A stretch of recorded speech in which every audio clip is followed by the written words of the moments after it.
Hello, Andrew from Harmony Music Center, and I wanted to do a short video on the dreaded D and A chords.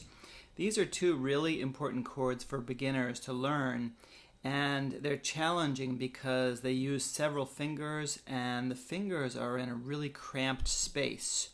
So first let's take a look at the D chord. You're going to take your first finger, index finger, and you're going to put that on the second fret of the third string. And then you're going to take the second finger and put that on the second fret of the first string. And then you're going to take the third finger and put it in between those two on the B string on the third fret.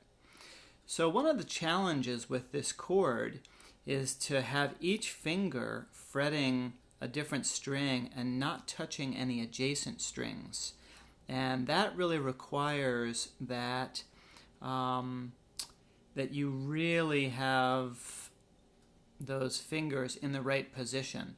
What I see a lot of beginners doing is something like this, where the fingers are not at the right angle. If your finger, first of all, if your finger is really kind of like this, that's going to be challenging. For the D chord, it really helps to take the hand and turn it a little bit sideways. So you're turning it like this so that the finger is kind of hooking down and coming kind of straight down onto the string. And then you're going to do the same thing with the second finger, really hooking that down. So these two fingers are really kind of hooking down with this angle, not like this, but more like this. So you're really pivoting the wrist out towards the nut. And then you've got to hook that third finger over to the B string. So it really takes having this kind of bringing the fingers around, hooking them around like that. And then what you're going to want to do, then you're going to press down. You're going to play the bottom four strings for this chord. And when you do that, you're gonna want to play each string individually to make sure that it's ringing out freely without any buzzes or muting. You'll probably find something like this in the beginning. You know, like one string will be muted because it's either being touched by an adjacent finger or it is not pressing down hard enough. Anytime you have a string that's not sounding right when you're fretting it, it's one of those problems. Either that string is being touched by an adjacent finger or you're not pressing it down hard enough.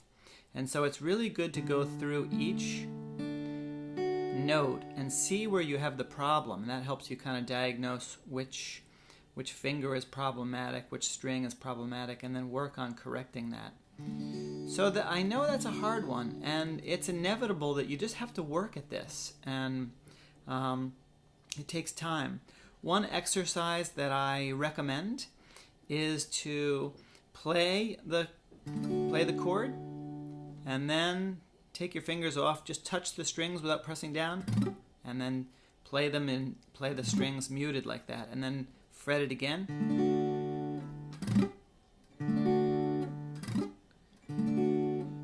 The reason I like that exercise is that it forces you to really take your fingers and fret the chord, and then you go off of the chord and you go back on the chord, and that really builds your ability to fret the chord. It really builds in the muscle memory so that you get used to that chord. Very often people will sit down, they'll work on a chord, and they'll kind of get it down, and they'll go away from the guitar and come back the next day, and it's kind of like starting over again. You really have to build the muscle memory, and it takes some time. Try not to get too frustrated. Everybody struggles with this in the beginning. It's just one of those things that you have to work at over some time. Okay, so now moving on to the A chord. The A chord is another chord that is challenging.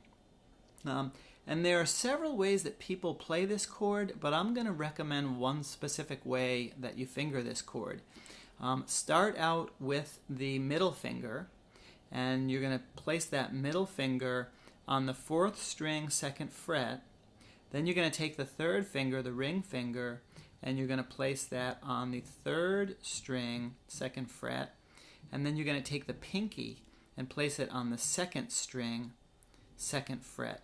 So you can see all three of these fingers are on the same fret. They're all in the second fret on the fourth, third, and second strings. That's what makes this chord difficult. It's really cramped in there. And then you're going to play the bottom 5 strings. Some people play this chord with their first, second, and third fingers. I don't recommend that, and I'll show you why. In guitar, there's something called economy of motion. That means that we want to make the smallest movement we can to shift between different fingerings, chords. So if we have the A chord like this, the way that I recommend, if we want to shift to A minor, all we have to do is take this finger off and add the first finger.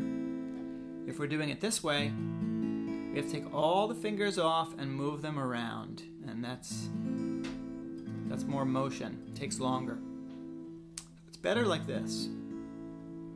I've also seen people play this chord this way, and that seems very awkward to me. And especially that's going to be awkward when we add other elements to this chord. With the A chord like this, eventually we will be moving out. Those are called suspensions. You don't have to worry about that right now. I'm just using that to illustrate why this is the best way to play the chord. So again, with this chord, the angle of your hand is really important.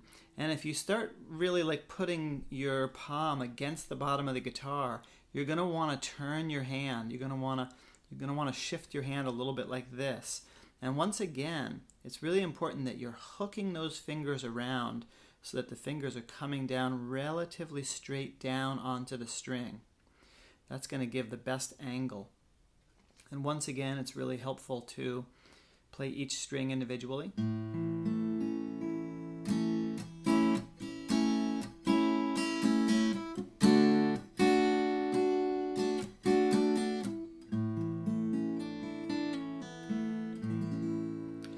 And actually, as you're learning these two chords, work with them. And a good exercise would also be to shift between those two chords, just like that.